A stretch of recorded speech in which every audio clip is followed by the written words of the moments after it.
그 다음은 이제 그 힘세너스 어제 뭐 빠졌는데 어제 결정적인 타격은 뱅크 오브 아메리카가 두 단계로 이제 투자 등급을 맞아요. 내렸어요. 네. 맞아요. 두 단계를 내리고 목표가를 지금 얘들이 6주 사이에 계속 올렸다가 한 방에 내려버렸습니다. 이거를.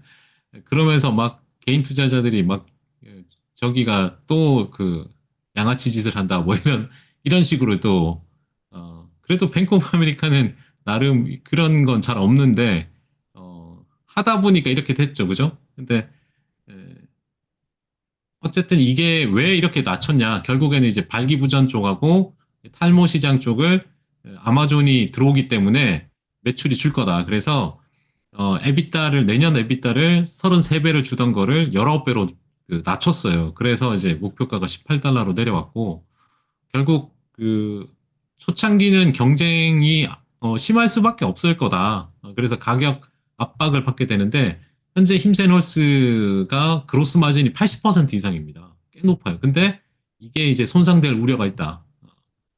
요걸 이제 좀 우려하는 거고요. 또 하나는 그 아마존 때문에 신규 고객이 더 이상 이제 그 많이 확보가 안 되지 않겠냐.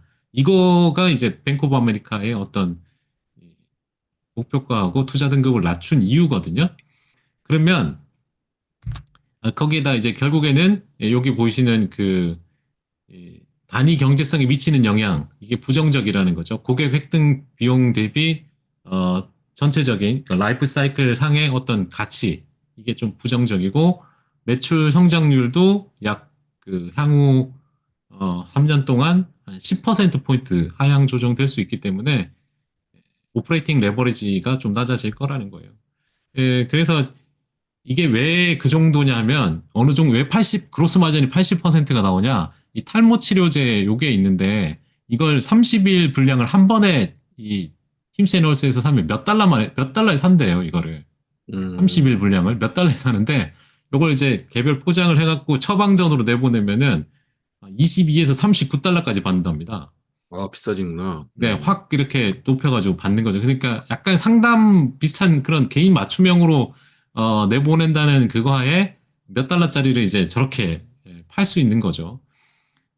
이게 왜냐면 그 상당히 고마진이잖아요. 이렇게 보면. 이게 고마진인데, 그러니까 특히 이제 뭐, 개인의 어떤 그 프라이버시와 관련된 이제 발기부전이나 탈모 이런 거를 고마진으로 파는 거죠. 왜냐면 드러내기 싫어하는 부분이니까 이거를 그냥 고마진을 때려도 사람들이 이제 수긍을 하는 거예요.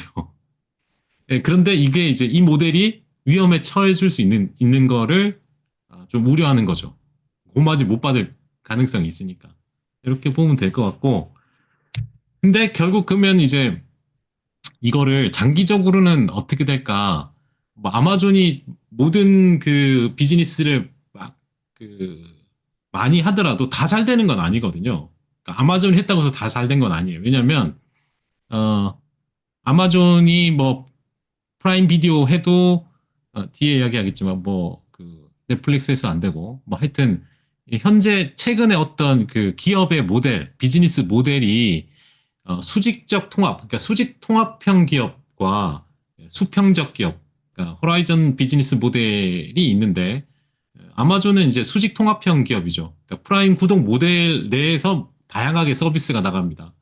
근데 힘쓰는 그 전문화된 그 수평적 비즈니스 기업이에요. 그러니까 헬스케어만 집중하고 있죠. 그러니까 요 구조를 알고 보면 되는데 결국 에, 아마존은 뭐 강점이라고 하면은 인프라하고 고객 기반이 구축이 되어 있죠. 프라임 모델하고 이제 물류 시설이 있으니까 그렇게 되어 있고 그래서 이걸 프라임 구독으로 묶어갖고 뭔가를 할 수 있는 능력이 있어요. 여러 부분에서 이제 그 제품 제공을 하는데도 충분히 좋은 거를 싸게 할 수 있는 강점이 있습니다. 다만 약점은 어, 헬스케어라는 걸 뭐 옛날부터 하긴 했지만 전문성 부분에서는 좀 부족할 수도 있고요. 또 하나가 이제 차별화된 제품을 공급하기는 좀 어렵지 않겠냐. 이렇게 좀 볼 수도 있고. 힘쓰는 뭐 강점은 당연히 헬스케어만 집중하니까 개인 맞춤형 치료 이런 게 잘 될 수 있죠.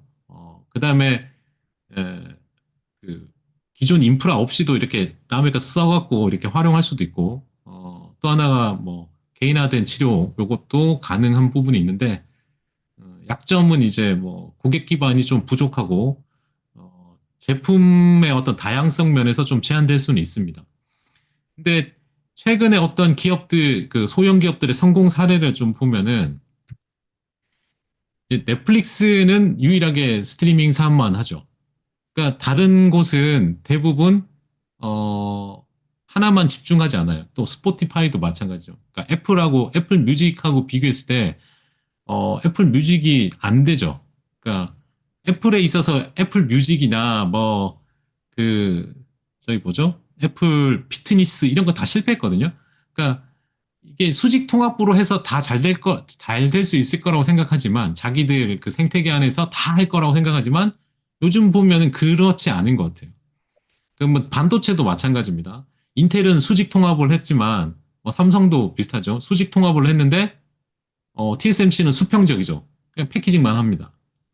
그러니까 지금은 어떻게 보면은 수평 기업이 수직 그 통합 기업에 뭐 그렇게 이제 후달리거나 이러지는 않는 것 같아요. 그래서 원격 의료 부문에 있어서 오히려 어떤 그 집중된 접근 방식을 잘 쓰고 스포티파이나 넷플릭스 같이 개인 맞춤형으로 어떻게 잘 되게 때는 오히려 이제 유리해질 수도 있어요. 왜냐? 그냥 아마존이 시장을 확 넓혀줄 수 있어요.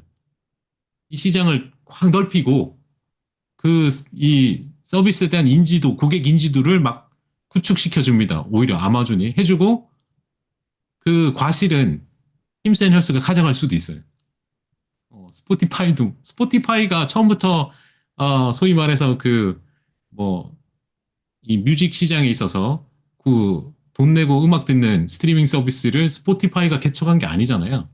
다른 데가 해놓은 게 거기에 얘가 과실을 더 많이 가져가는 경향이 있거든요. 그러니까 하나의 전문 분야로서 이제 그 기업이 이 강점을 이렇게 드러내면서 고객의 선택을 받았던 거고, 큰 수직 통합형 기업들은 그런 세세한 것까지 잘 안 되는 경향들이 있기 때문에 그런 게 좀 있다. 이렇게 좀 예, 보면 좋을 것 같습니다. 그래서 이게 결국에는 처방의 절반이, 그러니까 힘센 헐스의 그 처방의 절반이 그 개인 맞춤형이거든요. 그 이걸 갖다가 뭐 약간 개인 맞춤형에 더 포커스를 맞추면 아마존이 요건 좀 못 따라갈 수도 있다. 이렇게 좀 볼 수도 있을 것 같습니다.